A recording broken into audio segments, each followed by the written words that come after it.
Welcome to steno dictation. अगर आप हमारे चैनल पर नए हैं तो हमारे चैनल को सब्सक्राइब करें और बेल आइकन ज़रूर दबाएं। डिक्टेशन 5 सेकंड बाद शुरू होगा। स्टार्ट।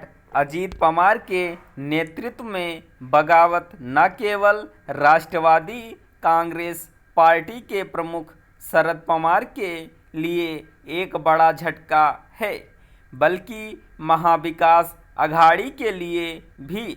यह विपक्षी एकता के लिए भी एक बुरी खबर है। ध्यान रहे कि महाराष्ट्र में उत्तर प्रदेश के बाद सबसे अधिक लोकसभा सीटें हैं। अजीत पवार इसके पहले भी चाचा शरद पवार से विद्रोह करके भाजपा के साथ गए थे और गुपचुप तरीके से उप मुख्यमंत्री पद की शपथ भी ली थी, लेकिन किन्हीं कारणों से चंद घंटों के अंदर ही वापस लौट गए थे। इस बार इसके कोई आसार नहीं, क्योंकि उनके साथ राकांपा के कई अन्य विधायकों ने भी शिंदे सरकार में मंत्री के रूप में शपथ ले ली है। इसके अतिरिक्त उप मुख्यमंत्री पद की शपथ लेने वाले अजीत पवार दावा कर रहे हैं कि वह असली राकांपा हैं और उनके साथ अधिसंख्य विधायक हैं।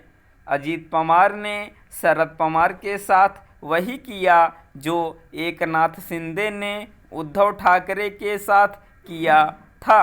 भले ही शरद पवार अपनी पार्टी को फिर से खड़ा करने का दम भरें, लेकिन अब इसकी संभावना बहुत क्षीण है, क्योंकि एक तो उनकी उम्र हो गई है और दूसरे वह पुत्री मोह से ग्रस्त हैं।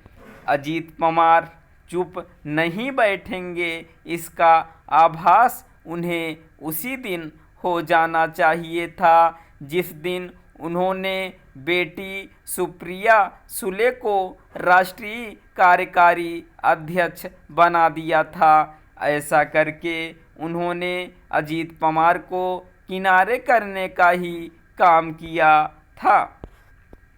राकांपा में फूट कोई नई अनोखी बात नहीं। परिवारवादी दलों में ऐसा होता ही रहता है। पार्टी विशेष के प्रमुख अपने बेटे बेटियों को जब आवश्यकता से अधिक प्राथमिकता देते हैं तो कई बार निकट संबंधी ही उनके खिलाफ विद्रोह कर देते हैं। महाराष्ट्र में ही बाला साहब ठाकरे के भतीजे राज ठाकरे ने इसीलिए बगावत की थी, क्योंकि उन्होंने बेटे उद्धव ठाकरे को पार्टी की बागडोर सौंपने का फैसला कर लिया था। एक समय समाजवादी पार्टी में शिवपाल यादव भी अलग राह पर चलने के लिए विवश हुए थे।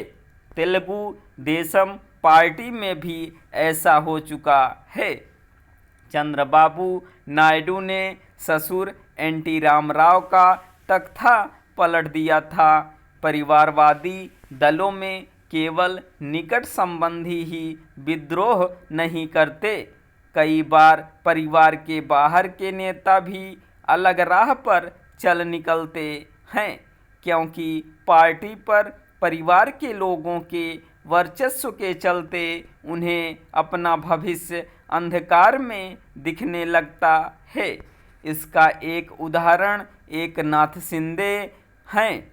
परिवारवादी दलों में टूट फूट केवल इसलिए नहीं होती कि उनके मुखिया बेटे बेटियों की योग्यता और क्षमता की अनदेखी कर उन्हें आगे बढ़ाते हैं, बल्कि इसलिए भी होती है क्योंकि वे प्राइवेट लिमिटेड कंपनी की तरह चलते हैं। इसके अलावा राजनीतिक मूल्य और सिद्धांत उनके लिए दिखावे की चीज़ें होती हैं। वे जनहित और देशहित की आड़ लेकर किसी भी पाले में खुशी खुशी खिसक जाते हैं। स्टॉप।